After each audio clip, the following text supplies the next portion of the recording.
What up, Pittsburgh Steelers fans? Matty P, Shannon White here with another Steelers Global Perspective. We are talking the last picks for Pittsburgh Steelers in the 2023 NFL Draft. The seventh rounders. The Steelers didn't use any seventh round, didn't have any seventh round picks in 2024. They did have a sixth round pick who they took in Ryan Watts. But in 2023 in the seventh round, they took Cory Trice and Spencer Anderson, two blokes that were on my top 70 players across the 3 days for the Steelers in 2023. And I didn't think Trice would fall just as far as he did to 241. I thought he'd be taken at the back end of the sixth. Had a lot of injury concerns coming out of college. And Spencer Anderson was taken 251 overall, which was pretty late in the same capacity for a guy that could literally he projected at the time to all 5 spots on the offensive line. Shannon, will we stick with chronology and go Trice, then Anderson, or do you want to go Anderson, then Trice just to mix it up a little bit? I like sticking with the chronological. I'm going to clip that. I like sticking with that. All right, well, let's go Cory Trice, as you mentioned there. We didn't see any of Cory Trice in 2023, and it's disappointing. I think we all would have liked to. I don't even think he ended up playing one of the preseason games. I'll pull that up, but I don't recall. No, he didn't play at all. No, he didn't. He did that injury right before the first one. Nothing. Yeah. Well, what do you have to say on Cory Trice? Well, the grade on Trice is incomplete because he didn't get an opportunity. But usually, if you have 2 7th-round picks make a team, you've got a weak roster. Yes. You know, there's holes, big holes, and you had to fill them. And the Steelers have been that way when they took Trey Norwood a while back. And, you know, he made the squad because he was functional. He was a Swiss Army knife, type of player. But it was because the secondary was that weak. Yeah. In my opinion, Cory Trice and Spencer Anderson were 2 very astute selections by the Steelers, and they made the team based on potential. And Cory Trice, as I said on another podcast, the Steelers used to draft Smurfs at corner. Now they're getting avatars. They're getting these guys with these incredibly, they're 6'3", long arms, 210, 215 pounds. And Cory Trice was a very solid player at Purdue who just has his joints, his ligaments are not strong enough to handle how explosive he is. And that happens. And you'll see guys who have multiple injuries in college get surgery, and then it's stronger than it was previous. And then they can really show what they can do post-surgery. And that's what the Steelers were hoping for, because Trice's one knee was repaired in college. Yeah. And it had held up well. But now he ruptured the other ACL. Which often happens. And that's why, even with both knees, if you're one suspect, the knee reconstruction. Well, you compensate. A lot of times you're off, and that's why you have professional trainers know how to work one side to help compensate. You know, it gets you back to balance, and not so much at the college level. So, with the surgery, with the improved therapy and training, the Steelers might have something. We don't know. Yeah, but the potential's there. And he looked really good in camp and OTAs leading up to camp. So he impressed the staff enough that they decided, even after the injury, we want to give this guy a look. Yeah. And supposedly he's ahead of schedule. He's back working out, practicing with the team. So I've been really encouraged about him.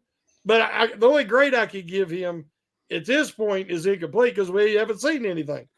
Yeah, and I agree with that. And I also think there's something to be said for a player. Let's say he'd been injured, but he'd had an injury that was going to last 8 to 10 weeks, and then it took a few more extra weeks, and he saw them in a year. he might have struggled, and then we're all out on Cory Trice. I actually like the idea of putting him on ice. He's a late round pick, so you can afford to do it. Letting him marinate, letting the Steelers basically rebuild him and change, because they give all of these rookies programs to change certain things and put on weight, and we always talk about that growth and how much weight people had to put on. Cam Hayward had to put on, I think it was like the best part of 20-30 pounds, right? Yeah. Like he had to put on a bit of weight, right? He didn't even play his first couple of years hardly. Yeah, exactly. So and the other thing that I will say, and it's really big in other sports, and I've always found it funny in the whole time I've watched NFL football, like literally over 20 years now. And it's bigger. It's often talked about in Australian sport. Well, not even that often, but I've heard it often enough in the sports that I watch. But there's something to be said for players that miss a few games during a season or spend some time out injured, and they come back and they play really, really well because they've had time to sit on the sideline. And it's not just, I'm hungry to get back out there. It's, I'm watching what's happening. I'm learning. Trice has had a season now where he's been injured. Obviously, he's hungry to go out and play. That is a good thing in camp. I expect him to be going absolutely berserk in preseason. I expect him to go absolutely nuts. But he's been able to get used. I don't think they took him to every away game, whatever. But he knows the travel. He knows the daily routine and the daily schedule.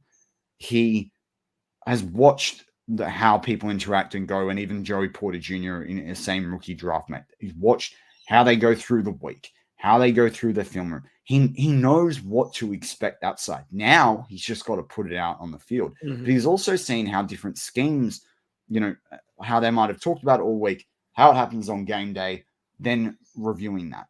The mental, as long as he's been taking the opportunity to get those, and you call it mental reps. I think there's a difference as well between a mental rep of going through in your head, what would I do in this play? And also just seeing how a team's doing things differently this year, or how does Baltimore do it different to Cleveland or the Bengals or what have you.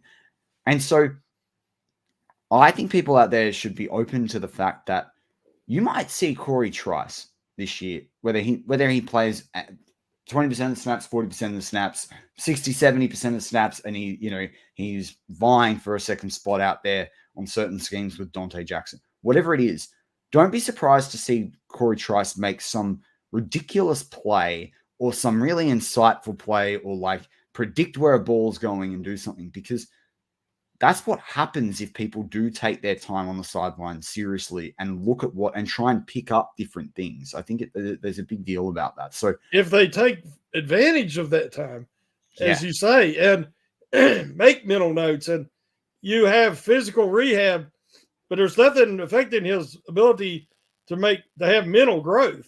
Correct. And so he might be the first time we'll see him this year, but he might not look like a rookie because in his mind, he's not.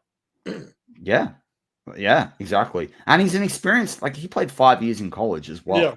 So he came in at 24 anyway. So he's a mature bloke. If he could trust that knee, if he could trust that knee, he might feel just rejuvenated and enthused and motivated by the fact that he feels like, hey, I can trust it now. I've got 2 repaired knees and I'm ready to roll. And the Steelers did one of the best things in drafting Ryan Watts, who I still think will be a safety. But they've brought someone in there, another avatar who did play corner in college. Yep. And now there's, they're putting it. Funny saying this about a 7th round draft pick that's only, had 1 season on the ledger. But they brought a young buck to come in and to put the challenge on it. All right. Well, let's move on to Spencer Anderson, who we saw a little bit of, more on special teams than we did anywhere else. I think he played, it turned out to be 13% of the special team snaps, and doesn't even register as 1% because he only played 2 offensive snaps overall, according to Pro Football Reference. How do you grade Spencer Anderson last year? And I will say, and I guess one of the things I wanted to say is that, you talk about picking a player. We talked about the 5-position versatility. I have watched quite a lot of tape of Spencer Anderson pre and post draft last year. That guy is a right guard in the NFL. I'm interested to see what they could do with him at center if they wanted to, but he played I think there was one college year he played almost the whole year at left tackle. He didn't do too badly. But his best games were really at right guard. He gets to the second level. He blocks guys that were drafted, with really high pedigree, like Mason. That was the guy I was thinking about before, Mason Smith. I think Cleveland drafted him. But Mason Smith, who was out of Michigan, when Maryland played Michigan, Spencer Anderson wiped the floor with that bloke. I thought he went to the Cowboys. Oh, I'm thinking Mazzo. Yeah, he did. He went to Cowboys in the first round. He did pick 27, I think it was. But anyway, what I was going to say is that like Spencer Anderson wiped the floor with him. I really like him at right guard. I think he's energetic there, particularly in the run game. But just quite a good pass blocker as well. But what are your thoughts on Spencer Anderson? Grade, projection? Is there a position that you'd like to see him played at in the NFL? And then we can both give our numerical grades for Spencer Anderson. Yeah, like I said, I fully admitted when he was drafted, that was my who. That was my who moment. I was like, okay, I'm going to, because I'm supposed to write a grading the pick article. Yeah. I said, I can't write about him. I know nothing. I mean, other than what's listed, size, height, weight. And I'm like, well, this, to me, it looks like an undrafted free agent type. So I started doing some digging and seeing coaches praise him and teammates praise him for his team first attitude, willing to move and do whatever they asked him to do, play any position on the offensive line that they needed him to. Not a lot of guys would be like, okay, Terrell Edmonds did the same thing at Virginia Tech, and he had that same reputation. Spencer Anderson's like, well, if you would just play me at right guard all the time, I'd have a better chance to be drafted earlier. He would have been. He would have been. If people think high on McCormick, if he had played 4 or 5 years at Maryland at right guard, he would have been drafted higher than Mason McCormick. Yeah. So, and then I started seeing 5 position versatility, and some people that follow our podcast, and I was like, oh, we love him. He's a super nice guy, high character guy, and his future in the NFL, we think, is at center because his arms was really too short to play on the outside. Yeah. But right guard, center, either way, he has that versatility. Yeah. I give him a better grade, which I ain't going to say yet because you want to wait, but I give him a better grade. I'm not going to give him an incomplete, even though we only seen him on 2 snaps. Yeah. Because, one, he was the Brett Kiesel award winner for the biggest surprise at camp, that he made the roster. And that the Steelers spoke so highly of him and put, faith in him that he was one of those guys on the roster and wasn't on the practice squad. And he got a helmet. He got a helmet. That's what I'm saying. He could easily had to go in, things went a certain way, and they had enough faith in him that he could do it. And as you say, when you watch his film from college, he's more than functional at every position. And that says a lot. It says about his intelligence, his film study, his athleticism, his RAS score was very good. Oh, let me pull that up. I'll pull it up later. And so, the guy is a real prospect, even if he is a project at the moment. But who else? He had an RAS. He had an RAS of 9.35. That's what I'm saying. Yeah. His 40-yard was a 5.18. His 20-yard at the Maryland Pro Day was a 2.89. His 10-yard was a 1.8. He has good height at over 6'5". Had good weight, over 305 to 310 pounds, depending on each day when he weighed in. His 3-cone was a 7.83. 7.83? Yeah. It's very small, this graphic I'm looking at, which gave him an 8.48 for that specific area. Vertical wasn't really, really good in the 9s. The broad jump was really, really good. Like this guy, his athletic arm length was 32.125. Hand size was 10.5 inch. You know what? His body type is a little bit similar to Cedric Van Pran. And that's why I can kind of see the center. Yeah. And I think that's why they recommended center, or they thought that was his future. But he, not only is he Brett Kiesel award winner, but he showed enough that they decided, okay, we're going to have faith in this kid. I believe when I see him, I get flashbacks to Ramon Foster. The reason why is I believe that he's a guy that, give it time to develop, and with the work ethic, the character, that he can someday step in and be a starter. I really do. And whether it's at right guard, I mean, they've got some young options moving forward, the Steelers do, on this offensive line. They've got much improved depth. A guy like Nate Herbig might not make the team. Well, I kind of think it. Adios amigos. I think. You know what I'm saying? I mean, so, but yeah, so I have to, I won't say the grade yet, but I am giving him a grade because he impressed me. Another guy who exceeded his draft position. I really like the Ramon Foster pick. They were drafted. Ramon Foster was a 7th rounder, not a 6th rounder. No, he was undrafted. Did he go undrafted? Yeah. Why am I having gone 7th round? Right, there you go.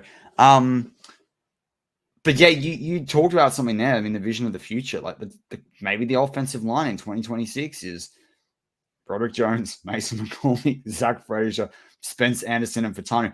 And that's actually, like, now I say it, Furtado and Spencer Anderson and the agility on that side, that could be really something to watch with a Jalen Warren moving out there, because he does like going to that right side as well, right? So, ooh, that's spicy. I like that one. I really like that one. And then they can invest on the D-line, and continue. Which needs to happen, yes.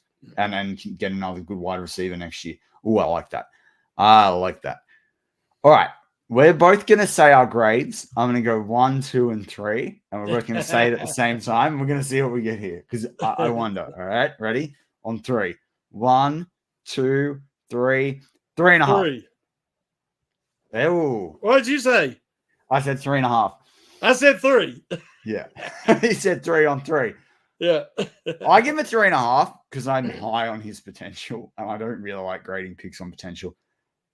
But as you said, I thought he'd only gotten a helmet for like 4 or 5 games. But when I pulled it up then and saw 8 games, where he's literally that backup at the tackle, because like Chooks obviously was like, see, Spencer Anderson's the next backup effectively there. I also think he flies under the radar. I think he fits where the Steelers are going better than Nate Herbig does as well, in terms of that attitude and that aggressiveness and that power with athleticism. I do think he's quite athletic.